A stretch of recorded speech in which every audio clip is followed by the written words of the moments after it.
The wind did not howl at Black Ridge. It screamed. Ice crystals drove like iron nails through the dark. Silas pulled his collar high against his jaw, his heavy boots breaking through the knee-deep crust. His mare had refused to leave the warmth of the barn tonight. Smart beast. He only walked the fence line because the cold made the timber wolves desperate, and desperate things made mistakes. He almost stepped on her, just a shadow bleeding into the snowbank under the pines. A heap of torn rags. Silas stopped his gloved hand, dropping to the cold iron on his hip. He waited for a twitch, a moan. Nothing but the wind tearing at the branches. He knelt, brushing the white powder from what used to be a heavy wool coat. Ripped at the seams. Soaked dark. The sharp stench of frozen copper hit his nose. Blood. A lot of it. He reached out to turn the body fully, expecting the rigid stiffness of a corpse. The shadow moved. She didn't scream. She didn't reach for him. The woman dragged her weight up against the rough bark of a dead spruce. Her face was a ruin of swollen purple flesh and crusted red, her jaw locked tight. Her left arm hung dead at her side, the shoulder jutting out at a sickening, unnatural angle. Silas stayed still. A grown man shot in the gut would beg. A man with a crushed leg would holler until his lungs gave out. This woman just stared at the snow, her chest heaving. She reached out with her right hand and dragged a thick, frozen pine branch across her lap.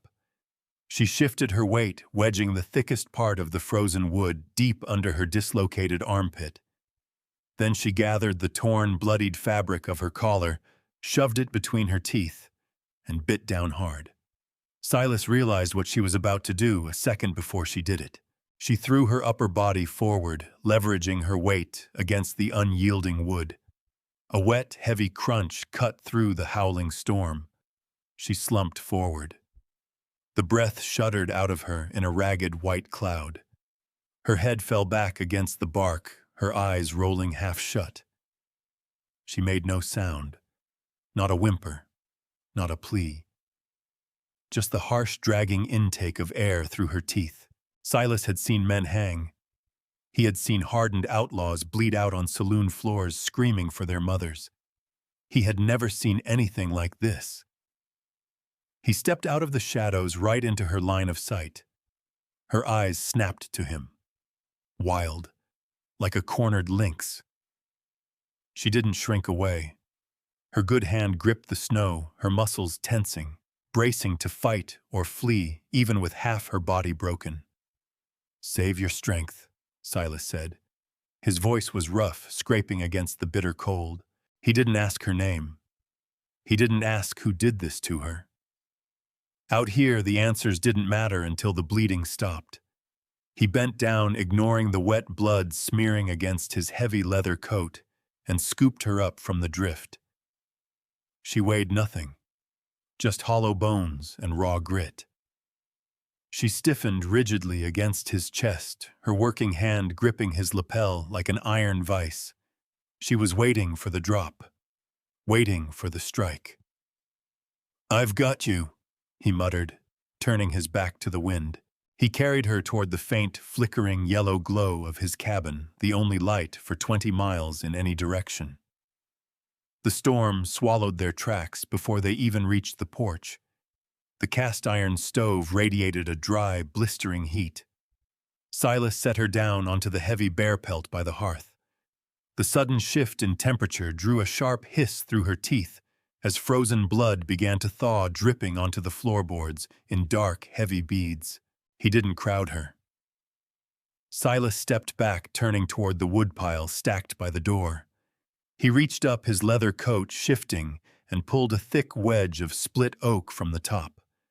The sound of the wood scraping together was loud in the quiet room. Behind him, a frantic scramble of boots against the floor. Silas spun. She wasn't fighting the cold anymore.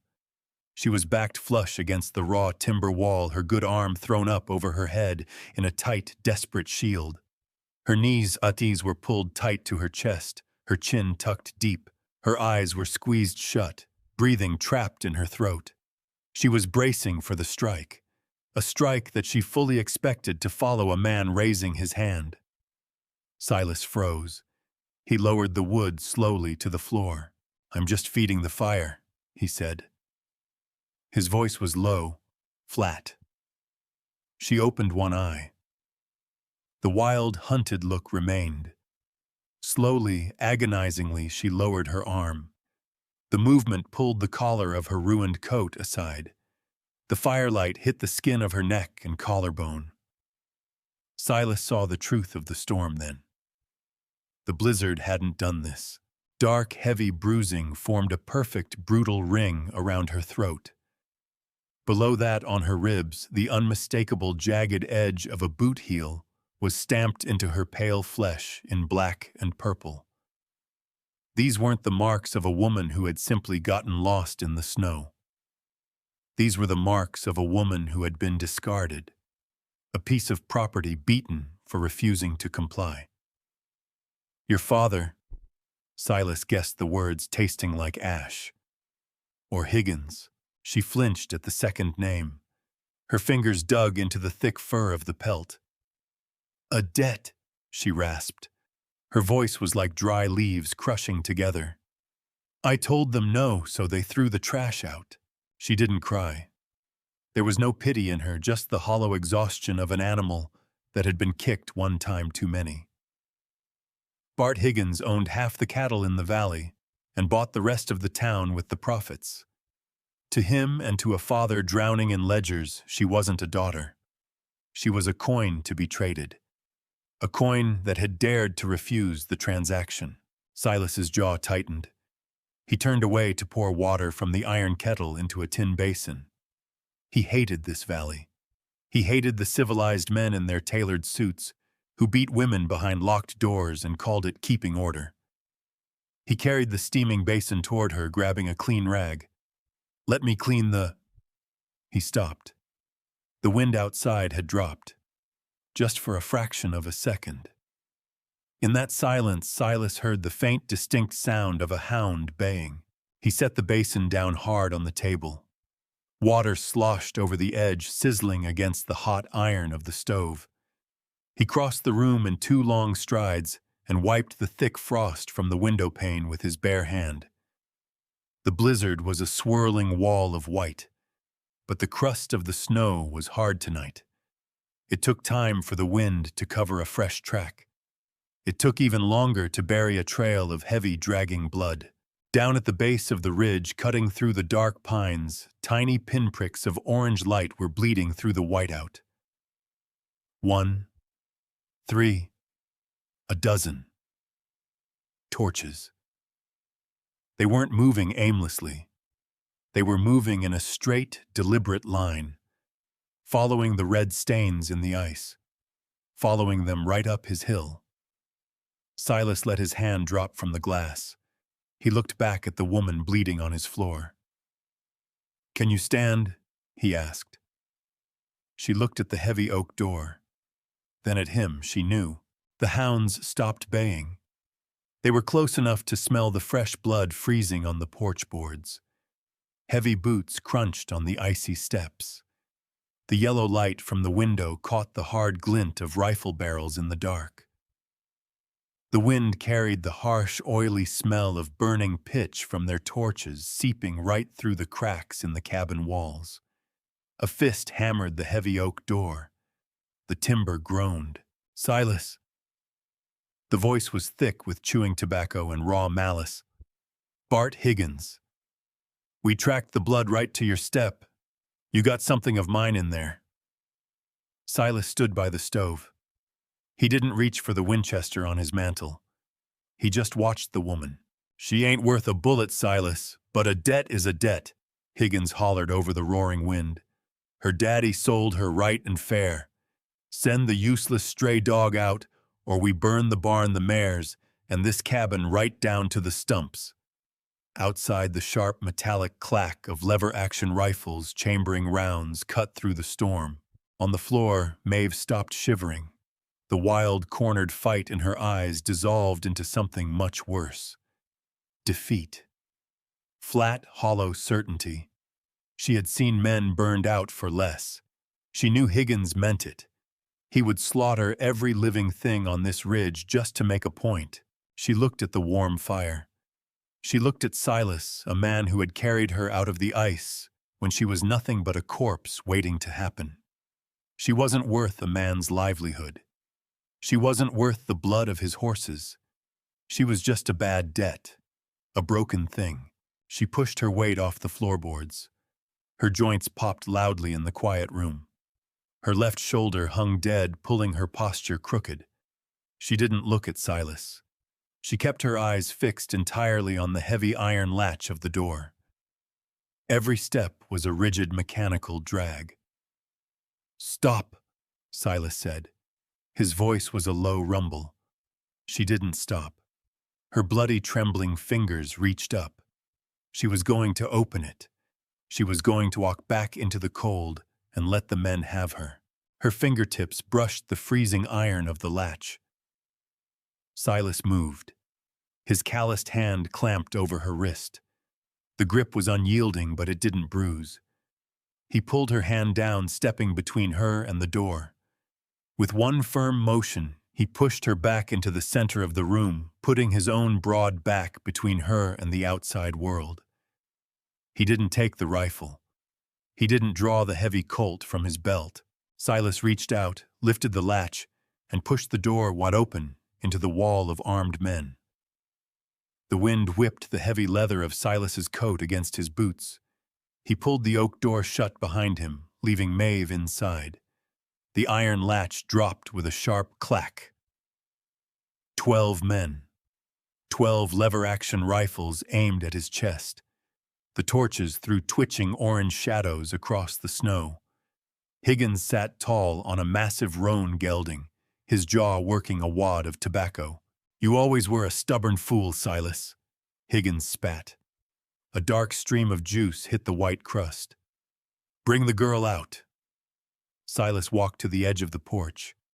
His bare hands rested loose at his sides. The men waited for him to reach for the heavy Colt on his hip. He didn't. "You boys are cold," Silas said. The wind carried his voice flat and steady. "You looking to die cold too?" A young hand at the back shifted his horse, stamping nervously in the deep powder. Higgins racked the lever of his Winchester. "1 man against 12. You ain't that fast." "I don't need to be fast." Silas kept his eyes locked on Higgins. "I just need to talk to the federal marshal in Cheyenne. About the Miller Tract. About the forged deeds at Red Creek. About the men you paid to burn the Lawson barn last winter." The silence that followed was heavier than the snow. Higgins's face darkened in the firelight. The grip on his rifle tightened. "You got no proof. The ledger is sitting in the Denver Federal Bank, sealed in a tin box with minus on it." Silas didn't blink. His posture didn't shift. "If a single shot is fired on this ridge tonight, the bank manager sends that box to the marshal. By Tuesday, every man sitting in a saddle right now swings from a rope." Silas looked at the hired hands. He saw the knuckles on their triggers loosen. These were rough men, but they weren't men willing to stretch a rope for a rich man's bad debt. "Lower the iron," Silas commanded. It wasn't a request. The authority in his voice was absolute. It was the voice of a man who owned the ground he stood on. One by one, the rifle barrels dropped toward the snow. Higgins yanked his horse's reins hard, the iron bit cutting into the animal's mouth. "She's a debt. She belongs to me." "Not anymore." Silas stepped down the stairs, standing shin-deep in the snow, right in the center of the torchlight. "From this second, she is mine. You set a boot on my land again, Higgins. I'll bury you under it." Higgins stared at the dead, cold certainty in Silas's eyes. He knew a bluff. This wasn't one. He spat a harsh curse, wheeled his roan around, and spurred it down the trail. The hired men eagerly followed the torches, shrinking to nothing in the dark pines. Silas stood in the freezing wind until the last sound of hooves faded into the storm. He let out a slow, white breath. The rigid tension bled out of his shoulders. He turned back toward the warm glow of the cabin window. Then the sound hit the freezing air. It came from the barn. A high, ragged, wet screech. It wasn't a wolf. It was the sound a thoroughbred made when its lungs collapsed. A heavy, bone-shattering thud echoed against the thick timber walls. Then another, and another. The heavy sound of massive animals hitting the dirt floor. Silas froze, his eyes snapping toward the dark structure. The blood drained entirely from his face. Silas shoved the heavy barn doors open. The stench hit him before the heat did sour, thick, and rotting. The lantern light caught the frantic thrashing of massive bodies in the dark. 2 of his best mares were already down in the dirt, kicking violently at the stall slats. The splintering of pine sounded like rifle fire. His prize black stallion stood in the center aisle, its head hanging low. Thick white foam dripped from its jaws. Its sides heaved, pulling air through lungs that sounded like they were filling with mud. Silas dropped to his knees in the muck. He grabbed the stallion's halter, trying to pull the massive head up. The hide was burning hot beneath his calloused fingers. "Easy. Hold steady." Silas gritted his teeth, his boots slipping in the wet dirt. The stallion's eyes rolled back, showing stark white. 1,000 pounds of muscle buckled. The horse collapsed, nearly crushing Silas against the iron gate. Silas scrambled back. He ran to the water trough. Clean. He checked the oat bins. Dry. This wasn't colic. This wasn't winter starve. He moved from stall to stall, his hands stained with saliva and dirt, feeling the unnatural heat radiating off his stock. By the time he reached the end of the row, 3 more cattle had dropped. He stepped back into the center aisle. The horrible wet sound of 12 suffocating animals filled the cavernous space. This was his entire life. The blood and sweat of 10 brutal years, dying in the dirt. The townfolk down in the valley always said Silas carried a curse. A man who lived entirely in the dark eventually brought the rot to everything he touched. Silas leaned his back against a heavy support beam and slid down until he hit the cold floor. He rested his forearms on his knees, staring at his empty hands. He had stared down 12 loaded rifles without blinking. Now he couldn't do a damn thing. Higgins didn't need a match to ruin him. The side door of the barn creaked open. A blast of freezing wind cut through the heavy air. Silas didn't look up. "Get back in the cabin," he said. His voice was entirely hollow. The dragging sound of uneven footsteps didn't retreat. They came closer, stopping just at the edge of the lantern's glow. Silas raised his head. Maeve stood over the fallen stallion. The shivering had stopped.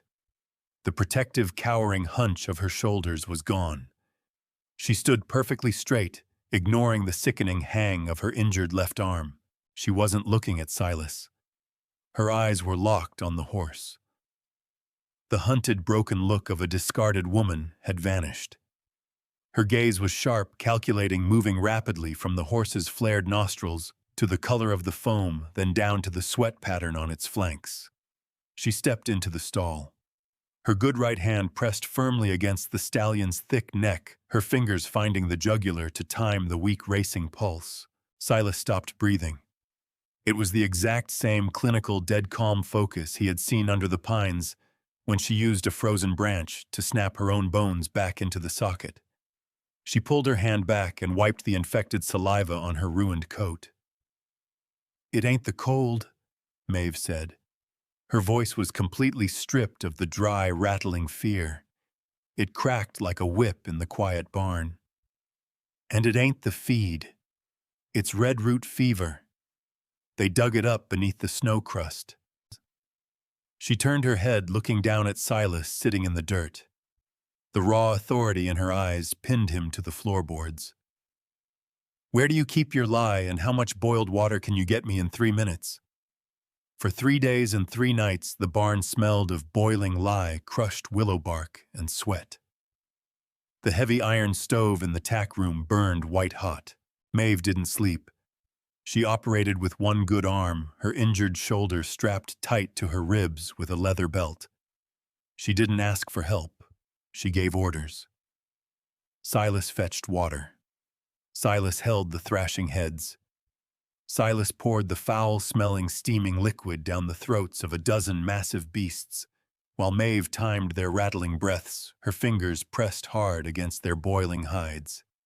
Sometime around the second night, watching her grind dried roots into a fine powder, with a heavy stone mortar, Silas figured out the lie of the valley. Her father was known as the luckiest cattleman in the territory. His herds never caught the hoof rot. His calves never froze. The town thought the old man had a gift. They were wrong. The old man just had a daughter he kept locked in the barn, stealing her sweat, to balance his ledgers, then calling her a worthless stray when the money ran out. By the dawn of the fourth day, the screaming wind finally died. Silas woke with a stiff neck slumped against a stack of hay bales. The barn was dead quiet. He shot to his feet, his heart hammering against his ribs, expecting to find a row of stiff, bloated corpses. He heard a low, steady snort, then the heavy thud of a hoof striking the dirt. The black stallion was standing. Its coat was matted with dried sweat, its ribs showing stark against its flanks, but the frantic rolling white of its eyes was gone. The air pulling through its lungs was clear. Down the aisle, a mare pushed her nose into the feed trough, searching for oats. They were alive. All of them. Silas turned. Maeve was sitting on an overturned bucket near the barn doors. Her head was bowed, her good hand resting limp on her knees. The bruises on her face had faded to a dull, sickly yellow, but the hollow exhaustion in her frame was absolute. Silas walked over. He didn't say a word. He reached out and pulled the heavy iron bar on the double doors, pushing them wide open. The whiteout was gone. The morning sun cut over the jagged peak of Black Ridge, pouring blinding golden light across the snow crust. The ice on the eaves was already starting to drip. The thaw had broken. He stopped beside her. He looked out at the valley, then down at the woman who had dragged herself out of a frozen grave to save his livelihood. Silas reached up and pulled his worn Stetson from his head. He held it down at his side. A gesture he hadn't made for any man, any banker, or any judge in 10 years. Higgins said you were a debt to be collected. Silas said, his voice quiet in the still morning air. He was wrong. You don't owe nobody a damn thing. Not him, not your father, and not me. Maeve kept her eyes on the melting snow. Her chest rose and fell in a slow, steady rhythm. The pass clears in 2 days. Silas continued, turning his hat slowly by the brim. I can hitch the wagon, take you down to the rail station in Cheyenne, pay your fare anywhere back east. You'll be safe. He stopped. His jaw worked tight. He looked at the vast, empty spread of his land. Or you can stay, he said. The gravel in his voice caught. Not as a hand, not as property. This ridge is hard ground. It takes a certain kind of iron to survive it. I reckon you got more of that than anyone I ever met. I'd be honored to share this deed with you. Maeve finally lifted her head. The hunted, beaten animal was completely gone from her eyes. The woman looking back at him was forged in fire and ice. She looked at the open road. Then she looked at the barn, the surviving herd, and the man holding his hat in his hands. The corners of her bruised mouth twitched, a small, quiet shift. Put your hat on, Silas, she said, her voice dry as desert sand. We need to order more oats.